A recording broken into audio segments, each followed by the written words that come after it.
전에 고통받던 자들에게는 흑암이 없으리로다. 옛적에는 여호와께서 스불론 땅과 납달리 땅이 멸시를 당하게 하셨더니 후에는 해변길과 요단 저쪽 이방의 갈릴리를 영화롭게 하셨느니라. 흑암에 행하던 백성이 큰 빛을 보고 주께서 이 나라를 창성하게 하시며 그 즐거움을 더하게 하셨으므로 추수하는 즐거움과 탈취물을 나눌 때의 즐거움 같이 그들이 주 앞에서 즐거워하오니 이는 그들이 무겁게 맨 멍에와 그들의 어깨의 채찍과 그 압제자의 막대기를 주께서 꺾으시되 미디안의 날과 같이 하셨음이니이다. 어디를 싸우는 군인들의 신과 피 묻은 겉옷이 불의 섭같이 살라지리니 이는 한 아기가 우리에게 낳고 한 아들을 우리에게 주신 바 되었는데 그의 어깨에는 정사를 메웠고 그 이름 기묘자라 모사라 전능하신 하나님이라 영존하시는 아버지라 평강의 왕이라 할 것임이라. 그 정사와 평강의 더함이 무궁하며 또 다윗의 왕자와 그의 나라에 군림하여 그 나라를 굳게 세우고 지금 이후로 영원히 정의와 공의로 그것을 보존하실 것이라. 만군의 여호와의 열심히 이를 이루시리라. 아멘. 네, 오늘 말씀은 예수님을 기다리며 이런 제목으로 하나님 말씀 함께 나누도록 하겠습니다. 12월이 되면 거리에 또 백화점에 교회에 성탄 장식이 가득 채워지고 성탄 캐롤이 울려 퍼집니다. 예전 같지는 않은 것 같아요. 경기도 그렇고 또 기독교에 대한 또 사람들의 감정도 그렇고 예전 같지는 않지만 그래도 우리는 성탄 장식과 캐롤들 또 그런 감사를 통해서 크리스마스의 즐거움을 간직하려고 합니다. 유치원 선생님들에 따르면 12월 달에 아이들이 가장 착해지는 달이라고 합니다. 산타 할아버지는 누가 착한 애인지 알고 계시기 때문에 울면 안 돼 착한 아이들에게 선물을 주시니까요. 어느 마을에 심술쟁이 어린아이가 있었습니다. 성탄절을 앞두고 예수님에게서 선물을 받고 싶었던 거예요. 그래서 생각하는데 성탄절이 지나면 친구들은 항상 선물 받은 자랑을 하는데 자기는 선물 받은 자랑거리가 없었어요. 그래서 예수님에게 편지를 썼습니다. 예수님, 저도 알고 보면 착한 어린아이입니다. 거짓말도 안 하고 아이들을 조금 때리긴 했지만 한 명도 죽이지는 않았습니다. 편지를 써놓고 보니까 좀 말이 안 되고 양심에 가책이 생긴 거예요. 그래서 찢고 다시 썼습니다. 예수님, 사실을 고백합니다. 저는 착한 일을 한 적이 없습니다. 그런데 이번에 선물을 주시면 좀 착하게 살아보겠습니다. 근데 이 편지도 써놓고 보니까 그렇게 착하게 살 자신이 없던 거예요. 다시 찢었고 어떻게 하면 예수님에게 선물을 받을까 곰곰이 생각을 하다가 그날 밤에 성당에 가서 성모 마리아상을 훔쳐왔습니다. 그리고 이렇게 편지를 썼어요. 예수 잘 들어라. 당신 어머니를 인질로 잡아왔다. 좋은 말로 할 때 선물을 보내라. 여러분, 크리스마스의 주인공은 산타도 아니고 루돌프 사슴도 아니고 선물도 아니고 크리스마스의 히어로는 예수 그리스도인 줄로 믿습니다. 여러분 따라 보시겠어요? 예수님이 주인공입니다. 옆에 보시면 인사하겠습니다. 예수님이 주인공입니다. 우리는 성탄의 계절에 예수님을 더 많이 묵상하고 도대체 왜 예수 그리스도인가? 예수 그리스도를 통해서 하나님이 도대체 어떤 일을 행하셨는가를 듣고 받아들이고 우리 인생 가운데 채우는 계절로 보냅니다. 대림절을 예배당에 촛불을 켜잖아요. 한 주에 하나씩 늘어나서 성탄절에는 5개 왕을 상징하는 보라색의 초를 켜요. 이 전통은 독일의 한 교회에서 시작되었는데요. 그 교회에서 12월 1일부터 하루에 하나씩 켜서 12월 25일에 25개를 켜는 전통으로 시작되었다고 합니다. 100년이 지나면서 일주일에 하나씩으로 바뀌어서 5개의 초를 켜게 되죠. 여러분, 왜 촛불을 켤까요? 부활절에는 왜 달걀을 먹을까요? 상징하는 의미가 있는 거죠. 부활절은 이 죽은 것 같은 계란에서 병아리라는 생명이 탄생하는 것이 부활을 상징하고 이 초는 이 초를 통해서 빛으로 오신 예수님을 상징하기 때문에 우리가 초를 켭니다. 초를 켜면 3가지가 사라집니다. 첫째는 어둠이 사라져요. 작은 초 같지만요, 이 불 다 끄고 몇 개만 켜놔도 이 안에 이렇게 밝은 빛이 나타나요.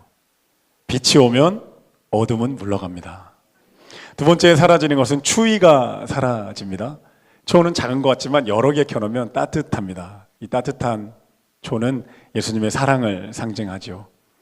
세 번째 사라지는 것은 초 자신입니다. 굉장히 독특한 거잖아요. 전기를 킨다고 전등이 사라지진 않는데 초는 불을 밝히기 위해 자신의 몸이 녹아내립니다. 나중에 성탄절쯤 되면 일본 초는 굉장히 많이 녹아져 있기도 하거든요. 그 녹아지면서 빛을 내는 모습이 우리 예수님을 그대로 상징해요. 할렐루야. 자신의 몸을 그대로 십자가에 내어주어서 자신의 몸을 완전히 희생해서 이 세상에 빛이 되신 예수 그리스도, 그분을 상징하기 때문에 우리는 초를 켜고 이 대림절을 기념합니다. 오늘 본문에 보면요, 이사야 선지자가 메시아의 탄생을 예언하거든요. 이사야 선지자는 예수님 탄생 700년 전에 활동했던 선지자였고요. 그 700년 전에 활동하면서 700년 후에 태어나실 예수 그리스도 메시아를 예언합니다. 메시아가 탄생해서 우리의 모든 고통을 치유하고 어둠의 빛을 밝히실 것이다, 이런 예언을 합니다. 한번 1절에 보시면요, 한번 보시겠어요? 고통받던 자들에게는 흑암이 사라질 것이다, 예언합니다. 또 2절에 보면 흑암이야, 1절 중간에 뒤에 보면은 멸시를 당하던 갈릴리가 영화롭게 될 것이다. 할렐루야. 2절에 보면요, 흑암에 행하던 백성이 큰 빛을 볼 것이다. 그리고 뒷부분에 사망의 그늘진 땅에 거주하던 자에게 빛이 비출 것이다, 이렇게 우리에게 예언해 줍니다. 어떻게 그런 일이 가능한가? 가능한 이유는 6절에 가서 예언하는데요, 6절 보시면 이는 한 아기가 태어날 것이기 때문에, 한 아들이 우리에게 태어나는데 하나님이 주신 아들이 6절에 보면 정사를 맺고, 어깨에 정사를, 것은 권세를 의미하죠. 주권을 가질 것이고, 그리고 그의 이름은 기묘자라 모사라, 이렇게 말씀합니다. 이게 원어로 보면 기묘한 모사라 이렇게 돼 있거든요. 원더풀 카운셀러, 놀라운 상담자다. 인간의 지혜를 넘어서는, 우리의 상식을 넘어서는 삶의 해답을 가지고 계신 분으로 오신다. 할렐루야. 그 영적인 메시아를 얘기하는 거고요.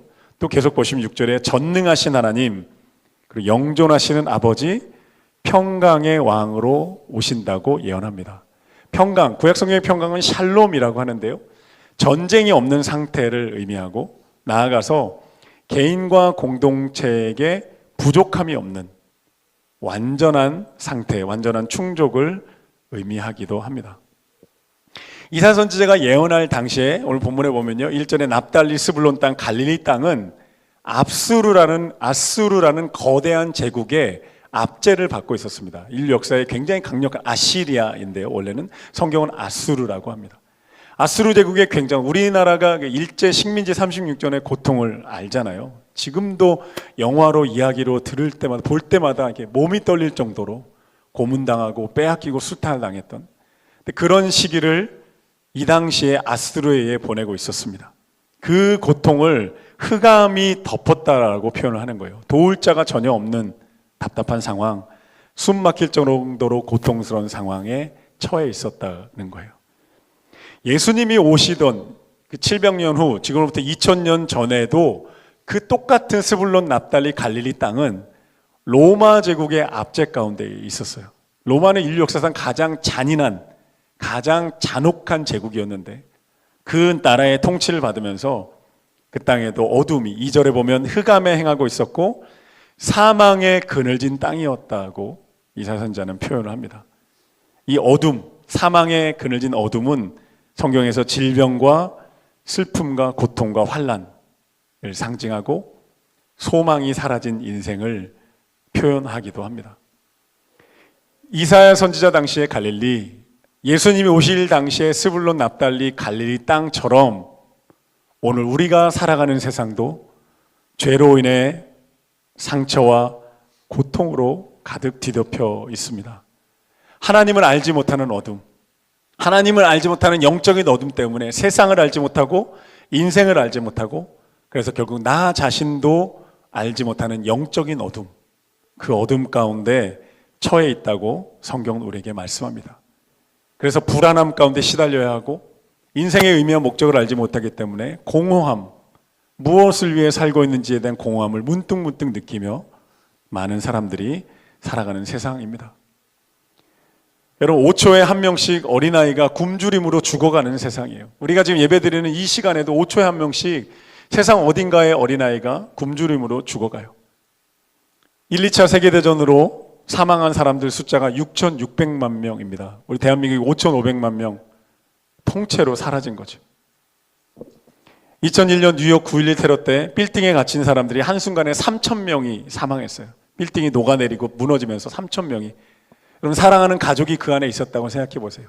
마지막 통화의 내용 나오잖아요. 그 통화, 끊기는 통화 가지고 엄마 사랑했어, 아빠 사랑했어 전화하고 떠난다고 생각해 보십시오. 얼마나 아팠을까요? 2015년 프랑스의 IS 테러 가운데 그 건물에 있던 132명이 그냥 아무 연관도 없이 세상을 떠났어요. 한국은 한 해 우울증 치료에 5천억이 쓰이고 미국은 200조가 쓰입니다. 강남의 화려한 고층 아파트 스카이캐슬에서요, 몇 킬로미터만 걸어가면 판잣집 빈민촌이 있습니다.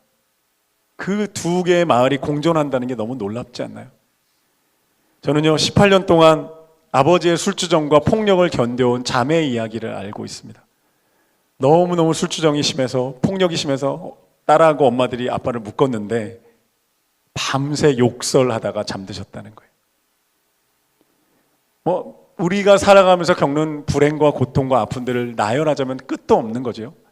신림동 칼부림 사건, N번방, 조두순, 대구의 묻지마 폭행, 우리가 살면서 겪는 많은 일터의 어려움들, 가정의 아픔들, 그리고 아픈 우리의 가족들, 수많은 일들을 우리는 겪으며 살아갑니다. 그런 세상 한복판에 살아가지만 우리는 하나님 말씀 앞에 나와서 이 말씀들을 배우면서 우리 안에 그런 세상의 끝이 아니라 하나님의 샬롬이 펼쳐지는 세상, 할렐루야, 하나님이 원래 의도하셨던 좋으셨던 세상이 회복되는 땅, 그 나라, 그 시절들을 우리는 바라며 기대하게 됩니다. 이 세상이 전부가 아니라는 걸 알고 있는 거예요. 이게 전부가 아니라는 것을, 하나님이 이 모든 것을 회복하시고 하나님의 샬롬으로 되찾으신다는 것을 우리는 하나님의 말씀을 통해서 깨달아 알게 돼요. 여러분, 오버 더 레인보우라는 노래 아시나요? Somewhere over the rainbow way up high 나나 나나나나, 뒤에 영어 모르겠습니다. 나나나 나나나. 하와이 가수 이즈라엘 카마카이 우울레라는 가수가 부른 노래인데요, 유튜브에 보시면 덩치가 이만하고요, 요만한 우쿨렐레 이렇게 치면서 노래합니다. Somewhere. 너무너무 노래가 밝고 아름다워요. 가사에 이런 게 나옵니다. 무지개 저편 어딘가에 당신이 자장가를 들으며 꿈꿔왔던 세상이 있어요. 파랑새가 날고 파란 하늘과 하얀 구름이 있고 당신의 꿈이 현실이 되는 곳. 우리 모두가 그런 바람과 희망을 가지고 살아가잖아요. 무지개 너머 어딘가에 그런 세상이 있을 거야. 성경은 우리에게 말씀합니다. 무지개 너머 그 어딘가에 우리에게 구원과 회복과 샬롬을 주시는 예수 그리스도의 나라가 있다는 거예요. 하나님의 세상이 있다는 거예요. 하나님이 동행하시는 인생이 있다. 예수 그리스도가 샬롬으로 통치하시는 인생, 그런 가정이 있고 그런 세상이 펼쳐지고 있다고 우리에게 말씀합니다. 빛으로 이 땅에 오신 예수 그리스도, 세상이 어지럽고 고통스럽고 아플수록 절망을 소망으로 바꾸시는 분을 우리는 기다리고 바라보게 됩니다. 불안을 평안으로 바꾸시는 분, 불의함을 정의로 바꾸시는 분, 그분이 다스리시는 세상, 그분이 다스리는 인생, 그분이 이끄시는 인생을 우리는 꿈꾸고 바라보며 걸어가게 됩니다. 이사야 선지자는 우리에게 예언해 주는 거예요. 한 아기가 태어날 것이다. 할렐루야. 한 아기가 태어날 것이다. 한 아들을 우리에게 주실 것이다. 누가복음 2장 13절에 보면요, 천사들이 예수님 태어나시던 밤에 목동들에게 나타나서 이렇게 얘기합니다. 온 백성을 위한 큰 기쁨의 소식을 너희에게 전한다. 그것은 너희를 위한 구주가 탄생하셨다는 것이다. 다윗의 동네 베들레헴에 가면 구유에 누우신 아기를 보리니 그것이 곧 표적이다 말씀합니다. 큰 기쁨의 좋은 소식, 이것을 우리는 복음이라고 부르잖아요. 복음의 헬라어 원어가, 신약성경 원어가 유앙겔리온이라고 하는데요, 유앙겔리온의 원래 뜻은 전쟁 승리의 소식입니다. 전쟁 승리의 소식. 고대 세계의 전쟁은요, 패배하면 그 나라의 노예로 들어가는 거예요. 완전히 비참하게 팔리기도 하고 자신의 인생을 잃어버리고 자유를 잃어버린 채로 완전히 살아가게 되는 것이 고대 세계 전쟁의 결과였어요. 전쟁이 시작되면 도성에 있는 모든 가족과 백성들이 조마조마하며 기다립니다. 우리 어떻게 됐을까? 이겼을까 졌을까? 우리 남편은 살아있을까? 우리 아들은 살아있을까? 조마조마하며 그 소식을 기다리는데 어느 날 저 멀리서 파발마 한 대가 달려오는 거죠. 달려오면서 저 먼지 구름을 일으키며 달려옵니다. 그리고 도성 앞에 서서 외칩니다. 우리가 이겼습니다. 할렐루야. 우리가 이겼습니다. 우리가 승리했다고요. 온 도성이 기뻐 뛰며 찬양하고 즐거워합니다. 끌어안고 울며 우리 남편을 보게 되겠구나. 우리 아들이 돌아오는구나. 우리가 노예로 전락하지 않아도 되는구나. 기뻐 노래하는 것이 바로 유앙겔리온이었어요. 오늘 성경은 우리에게 말씀합니다. 예수 그리스도가 온 인류와 세상을 위한 유앙겔리온으로 오셨다. 할렐루야. 복음으로 오셨다. 온 세상에 하나님의 나라와 하나님의 통치와 그 샬롬을 선물하시기 위해서 되찾으시기 위해 오셨다. 그러므로 예수 그리스도가 어둠과의 전쟁에서 이기셨기 때문에 그분을 통해 우리도 이기게 될 것이다. 성경 우리에게 약속하고 우리에게 예언해 줍니다. 여러분, 그 나라는, 예수님의 샬롬이 다스리는 그 세상은, 그 인생은 어떻게 만들어지는 걸까요? 빛이신 예수님이 오시면 어떤 일이 우리 세상과 우리 인생 가운데 생겨날까요? 단순한 영적인 원리는요, 빛이 오면 어둠은 물러갑니다. 한번 따라해 보시겠어요? 빛이 오면 어둠은 물러갑니다. 되게 상징적이고 비유적인 표현이지만 이게 진리입니다. 저희 교회가 이렇게 크지만 제가 5층에 살고 있는데요, 밤에 불을 다 끄면 어둡습니다. 어제도 밤늦게까지 교육자실에서 설교 준비하다가 딱 나왔는데 복도가 깜깜해요. 목사고 교회인데 어두움 가운데 있으면 살짝 뭔가 이렇게 소름이 살짝 돋아요. 방에 뭐가 있는 것 같아만. 그럼 제가 뭐 할까요? 예수 이름으로 승리, 예수님 자, 예수 이겼네 찬양하면서 복도를 걸어갑니다. 끝에 가서 조그만 스위치 하나 딱 키면 불이 쫙 들어오면서 어둠이 순식간에 물러갑니다. 할렐루야. 이게 영적인 원리인 거예요. 빛이 오면 어둠은 물러갑니다. 예수님이 우리 삶에 오시면 모든 어둠과 거짓들은 물러가는 줄로 믿습니다. 조금 더 그 상징의 의미를 한 번 더 묵상해 볼게요. 이 빛이 오면 어둠이 물러간다는 그 말의 의미는요, 하나님의 진리와 생명이 내 마음 그릇에 담기기 시작한다는 거예요. 우리가 예수를 믿고 예수를 배우고 예수 안에서 우리에게 찾아오신 하나님의 샬롬, 하나님의 통치, 하나님의 구원과 생명을 우리가 받아들이기 시작하면 그 진리와 생명이 우리 마음 그릇에 담겨지기 시작합니다. 우리 마음은 그릇과 같아서 뭐든 담길 수 있습니다. 거짓이 담길 수 있고요, 거짓이 담기면 거짓에 묶인 인생이 됩니다. 욕망이 담기면요, 욕망의 노예로 살아갑니다. 미움과 분노가 담기면요, 그 미움과 분노가 내 마음과 육체를 병들게 합니다. 마음에 담겨있는 대로 살아가게 되는 거예요. 내 인생을 지배하는 것이 내 마음에 담겨있는 거죠. 북한 땅을 한번 떠올려 보십시오. 북한 땅의 어린아이들, 청년들이 어려서부터 유치원 때부터 김정은 그 독재와 우상체제를 세뇌당하며 자라잖아요. 여러분, 어린아이들과 청년 대학생들이 김정은 찬양하는 거 보신 적 있나요? 유튜브에서 손 들고 울며 찬양합니다. 예배의 은혜와 기름 부으심이 철철 넘칩니다. 거짓된 예배이긴 하지만요, 세상 전부 있고 위대한 영도자, 위대한 수령님, 민족의 태양 대신 김정은 막 눈물 흘려요. 어떻게 이런 일이 가능할까? 여러분, 어떻게 이런 일이 가능할까 싶은데 가능하잖아요. 왜냐하면 인간의 마음이 그릇과 같아서 그 안에 그 거짓 신념과 거짓말들이 가득 차 있던 거예요. 빛이신 예수 그리스도를 내가 믿고 그분을 받아들이면 어떤 일이 벌어지는가? 하나님의 진리와 하나님의 생명과 하나님의 샬롬이 내 인생 가운데 스며들기 시작합니다. 할렐루야. 때로는 조금씩, 때로는 왕창 쏟아 부어집니다. 내 마음 그릇에 그것이 채워지면 그 진리와 생명이 내 인생을 이끌어가기 시작해요. 내 인생을 바꾸기 시작해요. 내 신념책에 내 모든 삶의 의미와 목적들을 바꾸면서 하나님이 본래 주고셨던 의미, 삶의 비전들이 회복되기 시작합니다. 할렐루야. 요한복음 15장에 예수님이 그걸 뭐라고 표현하셨냐면, 너희가 내 안에 거하고 내 말이 너희 안에 거하면 너희는 열매를 맺게 될 것이다. 열매를 맺게 될 것이다. 여러분, 열매 맺는 인생 되시기를 예수님의 이름으로 축복합니다. 여러분, 진리가 뭐예요? 진리가 하나님과 세상과 나에 대해 분명한 진실, 이게 진리입니다. 거짓되지 않고 선명한 진실을 진리라고 부르죠. 여러분, 우리가 지금 알고 있는 세상에 대한 이야기, 행복에 대한 이야기, 나에 대한 얘기, 인생의 의미와 목적에 대한 이야기가 대부분 수많은 거짓말들이 뒤엉켜 있다는 거 아십니까?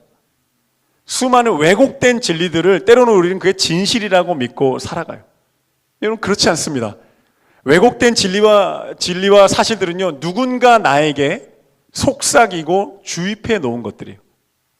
진실이 아닙니다. 젊은 세대들 가운데 SNS 우울증이 있다는 거 여러분 아세요? SNS 우울증 들어보셨습니까? 인스타그램이나 페이스북을 하면서 그곳에 화려한 다른 이들의 사진을 보면서 자기가 불행하다고 느끼는 거예요. 그들도 그렇게 사는 건 아니거든요. 그냥 몇 주나 몇 달에 한 번 정말 화려한 사진을, 먹거리, 여행거리, 집의 인테리어나 막 패션을 다 올려놓는 것 뿐인데, 그게 다 기준인 줄 알고 자신의 인생을, 행복을 거기다 맞춰놓고 불행에 빠지는 거예요. 거짓말이죠. 인생은 그런 것이 아닌데, 행복은 그런 것이 아닌데요. 인간은 본래 백지 상태로 태어납니다. 아기들 보십시오. 아기는 아무것도 몰라요. 인생도 나 자신도, 심지어 자기 자신도 모릅니다. 저희 은결이가요, 80일이 되면서 자신을 인식하기 시작하는데요, 처음 시작되는 게 손을 인식한대요. 가끔 집에 가보면 손을 보면서 이게 내 손인가 이렇게 보고 있어요. 얼마나 귀여운데. 이게 내 손 맞나? 조금 잘하면 이제 발을 든대요. 발 보면 내 발이 맞나? 그러다가 손을 빨고 발을 빨아요. 제가 가가지고 윤결 씨 주먹 분유 그만 드세요 하고 손을 떼줍니다. 눈을 마주치는데요, 자기를 몰라요. 엄마 아빠를 바라보면서 그게 자신이라고 생각하는 거예요. 엄마가 말해주는 것, 아빠가 사랑한다 해주는 것, 아빠가 보듬어 주는 것을 통해 자기를 형성하기 시작해요. 부모의 말이 얼마나 절대적으로 중요한지를 말해주는 거죠. 백지로 태어나서 거울 효과라고 부르거든요. 거울을 통해서 나를 만들어요. 그게 쌓여갑니다. 점점 자라납니다. 우리가 살고 있는 세상, 행복의 의미, 나는 어떤 존재이지, 삶의 의미와 목적은 무엇인지 다 내가 만든 게 아니고 누군가가 내게 말해주고 주입하고, 세상의 문화가 나에게 말해주고, 진실도 아니고 그럼 진리도 아닙니다. 세상의 큰 그림을 한번 보십시오. 우주가 140광년이라고 하는데요, 인간은 그 끝에 가본 적이 없어요. 가까운 달나라에 집 한 채 지은 적이 없어요. 지지시대 연대표 여러분 보신 적 있나요? 선사시대, 고대시대, 그런 연대표들 작은 증거에다가 수많은 상상력과 추리를 더한 거예요. 그래 놓고 그것이 과학이라고 교과서에 실어놔요. 반대되는 증거들 나오는데 교과서 수정하지 않습니다. 왜요? 뭔가는 믿으며 살아야 되니까. 과학과 추론이, 현실과 이 팩트와 거짓들이 섞여 있는데 그 이론을 가지고 아이들에게 가르칩니다. 여러분, 교과서는 진리가 아닙니다. 제가 청소년들 가서 설교하면 계속 얘기합니다. 교과서는 진리가 아니다. 그러나 배우고 시험은 잘 쳐라. 이걸 배워야 너희가 졸업하고 세상에 나가서 사회인으로 기능할 수 있으니까. 그러나 진리는 아니다. 진리는 오직 하나님 말씀에 있다. 할렐루야. 예수 그리스도를 통해 우리에게 다가오신 하나님. 왜요? 잠깐 살다가 먼지처럼 사라지는 우리끼리 모여서 세상과 하나님과 인생에 대해 우리가 진리를 정의할 수 없다는 거예요. 진리와 진실은요, 더 크신 하나님, 우리를 지으시고 세상을 운영하시는 그 하나님으로부터 와야 되는 줄로 믿습니다. 하나님이 말씀하신 것이 진리라는 거예요. 뭐가 진리예요? 성경은 우리에게 그 진리를 우리에게 말해줍니다. 하나님이 이 세상과 내 인생의 주인이라는 진실, 하나님이 전심을 다해 나를 사랑하셨고 나는 하나님의 사랑받는 자라는 진실, 역사와 세상과 내 인생의 목적이 있다는 진실, 예수님이 죽음을 이기셨다는 진실, 하나님과 동행할 때 하나님의 샬롬이 나를 다스리기 시작하고 우리 인생 가운데 하나님 나라의 꿈이 나타나기 시작한다는 진실. 할렐루야. 그 진실은 오직 우리 하나님으로부터 오게 되는 거예요. 빛으로 오신 예수님이 어둠을 몰아낸다는 게 그런 의미인 거예요. 예수님을 통해서 하나님 나라의 진리, 하나님이 만드신 진실을 우리에게 가르쳐 주시고 그 주님을 받아들일 때 우리 삶 가운데 진실과 진리와 생명이 여러분 작동하기 시작하는 줄로 믿습니다. 여러분, 이 진리를 깨달으면요, 세상이 다르게 보입니다. 진실, 진짜 분명한 진실을 알게 되면 내가 달라집니다. 내가 사는 세상이 다르게 보입니다. 내가 살아야 되는 인생의 의미와 목적도 달라 보여. 그리고 내 모든 불행과 고통 가운데 하나님만이 주실 수 있는 생명력과 평강을 우리가 누리게 됩니다. 또렷하게 보게 됩니다. 분명하게 보게 됩니다. 흐리멍텅한 시선이 아니라 분명한 시선으로 세상과 하나님과 나를 보게 되는 줄로 믿습니다. 로버트 슐러 목사님의 간증을 한 가지 말씀드리고 설교 마무리할게요. 미국의 수정교회라고 크리스탈로 만든 큰 교회, 정말 아름다운 교회가 있는데요. 미래를 여는 힘이라는 책에서 로버트 슐러 목사님이 외국에 컨퍼런스 강사로 갔다가 호텔에서 겪은 일을 간증합니다. 호텔에서 방을 정리해주는 여직원이 들어온 거예요. 근데 그 직원을 보고 목사님이 갑자기 그를 위로해주고 싶으셨어요. 그래서 그에게 말을 걸었습니다. 오늘 하루 어떠셨나요? 여직원이 오늘 출근 첫날인데 잘 지낸 것 같아요. 그래요? 전에 무슨 일을 했는데요? 저는 교도소에서 살았어요. 6번이나 중죄를 짓고 교도소에 갔거든요. 목사님 마음이 너무 아프셨던 거예요. 그래서 가족이 있나요? 물었더니 7살 된 딸이 있고 남편은 없어요. 목사님이 여성에게 용기와 희망을 주고 싶어서 자기가 믿는 하나님, 자기가 믿는 진리를 그 여인에게 나눠주기 시작했어요. 여직원분 아실지 모르겠지만 당신을 지으시고 당신을 머리부터 발끝까지 아시는 분이 계세요. 그분이 바로 하나님이고 그분은 당신을 전심으로 사랑하신답니다. 완전히 새로워진 삶이 당신을 기다리고 있어요. 제가 당신을 위해 기도해 드려도 될까요? 여인이 좋다고 하면서 기도를 받았대요. 눈물 흘리며 기도를 받았어요. 목사님이 이렇게 기도했습니다. 하나님, 이 딸이 인생의 어두운 밤을 지날 때 길을 잃지 않게 해주십시오. 어두운 밤에 발을 잘못 디뎌 위험천만하게 살지 않도록 빛을 비추어 주십시오. 여직원이 눈물 흘리며 기도를 마쳤고 목사님이 예수님 믿겠냐고 물었는데 예수님을 믿겠다고 한 거예요. 그래서 예수님을 영접했습니다. 로버트 슐러 목사님이 그 책에서 우리에게 이렇게 말씀합니다. 인생은 때로 어두운 밤과 같고 끝이 보이지 않는 터널 같습니다. 그래서 우리에게는 빛을 비춰주시는 하나님이 필요합니다. 잠깐 왔다 가는 우리가 인생의 답을 다 알 수는 없습니다. 당신의 인생을 인도해 줄 절대자가 필요합니다.